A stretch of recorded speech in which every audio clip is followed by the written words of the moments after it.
Hi అందరికి నమస్కారం. My name is Ram. Welcome to it's my report channel. ఈ రోజు బోండా ఓమ గారికి టీడీపీ పార్టీ ఇచ్చిన ఈ షాకాజ్ నోటీసులు వివరణ ఇవ్వడానికి ఈ రోజు బోండా ఓమ గారు టీడీపీ పార్టీ ఆఫీస్కి వెళ్తున్నారు. అలాగే ఆయన మాట్లాడుతూ ఈ రోజు ప్రెస్ ముందుకు ఆయన వచ్చి ఒక స్టాండ్ అయితే చెప్తున్నారు. నేను ముద్రగణ పద్మనాభు యొక్క సంతాప సభలో ఏ స్టాండ్ అయితే నేను తీసుకున్నానో అదే మాత్రం నేను ముందుకు తీసుకెళ్తాను. ఇది చంద్రబాబు నాయుడు గారు నన్ను కోపపడ్డా సరే ఇదే నేను ముందుకు తీసుకెళ్తానంటూ ఉంటే దాని మీద ఈ రోజు కోప యువత లేకపోతే కోప ఉద్యమ నేతలు అందరూ కూడా సోషల్ మీడియాలో గట్టిగా ట్రోల్ చేస్తున్నారు. టీడీపీ పార్టీ ఆఫీస్ కి కోపలు అవసరం లేదా? కోపలను దూరం పెట్టాలనుకుంటున్నారా లేకపోతే కోపల యొక్క రాజకీయ నాయకులను తొక్కేయాలనుకుంటున్నారా అంటూ మరి పూర్తిగా అయితే మాత్రం చాలా గట్టిగా ట్రోల్ చేస్తున్నారు.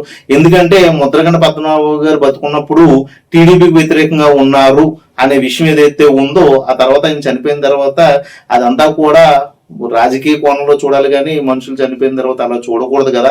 మరి పూర్తిగా మరి టీడీపీ ఎందుకు ఇలాగా విస్మరించి కోపలను దూరం పెట్టాలనుకుంటుంది?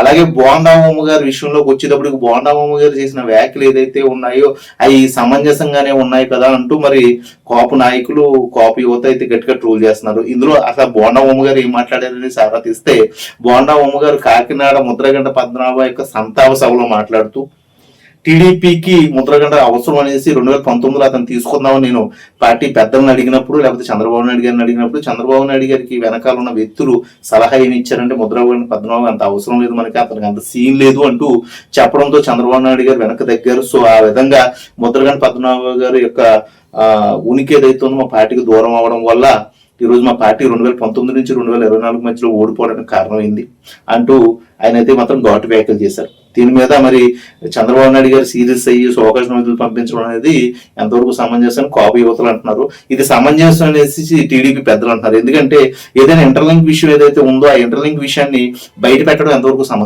సమంజసం.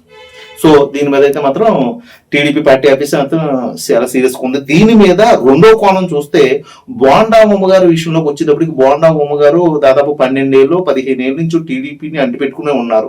2014 నుంచి 2019 వరకు టీడీపీలో అతను ఎమ్మెల్యేగా చేశారు.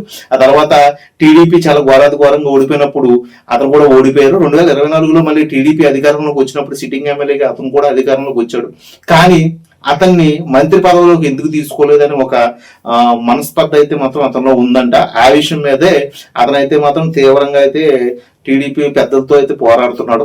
అదే విషయం మీద మొన్న ముద్రగంట పద్మనాభ యొక్క సంతాప సభలో అతను అంబటి రాంబాబు గారితో కూర్చున్నప్పుడు కూలంకుశంగా చర్చించడం జరిగిందనేసి కొన్ని వర్గాలు అయితే బయట పెడుతున్నాయి. ఆ విధంగానే కోపపడుతూ అతను ఈ సంతాప సభలో అతను మాట్లాడుతూ ఈ విధంగా మాట్లాడాడు. అంటే కోపలను గుర్తించుకోకపోతే ఏం జరుగుతుందో మీరు గుర్తించుకోవాలి అనేసి టీడీపీకి లేకపోతే చంద్రబాబు నాయుడు గారికి ఇండైరెక్ట్ వార్నింగ్ ఇచ్చినట్టు ఆ సంతాప సభను వాడుకున్నట్టు టీడీపీ పెద్దలు అయితే మాత్రం ఈరోజు మీడియాకి అన్అఫిషియల్ న్యూస్ అయితే ఇచ్చారు. ఇది అక్కడ బోండా ఓమ గారికి టీడీపీకి మధ్య జరిగిన విషయం. అయితే ఇందులో మరి కాపు నాయకులు కానీ కాపు రాజకీయ నాయకులు కానీ ఏం మాట్లాడుతున్నారు అంటే పూర్తిగా చంద్రబాబు నాయుడు గారిని విమర్శిస్తూనే మాట్లాడుతున్నారు. ఎందుకంటే గతంలో తారకరత్న చనిపోయినప్పుడు తారకరత్న గారి భార్య ఎవరైతే ఉందో తన సొంత చిన్నాన్న పినమామ గారు అంటారా ఆయన విజయసాయిరెడ్డితో కూర్చుని మీరు మరి ఆ రోజు కార్యక్రమాలు చేయలేదా చంద్రబాబు నాయుడు గారు?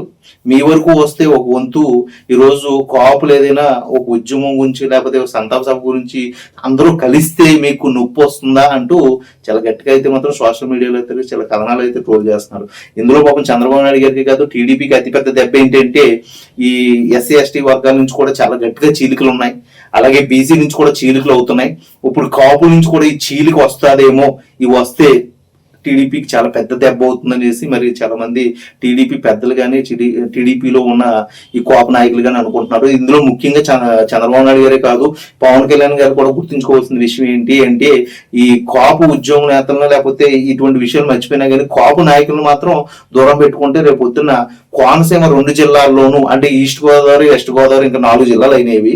ఆ జిల్లాల్లోంచి మరి కాపు ఓటింగ్ అనేది మీకు దూరం అయితే రేపు పొద్దున్న మళ్ళీ అధికారంలోకి రావడం కష్టం కదా ఓకే అనేసి చాలా మంది సోషల్ మీడియాలో కాపు యువకులు అయితే ట్రోల్ చేస్తున్నారు.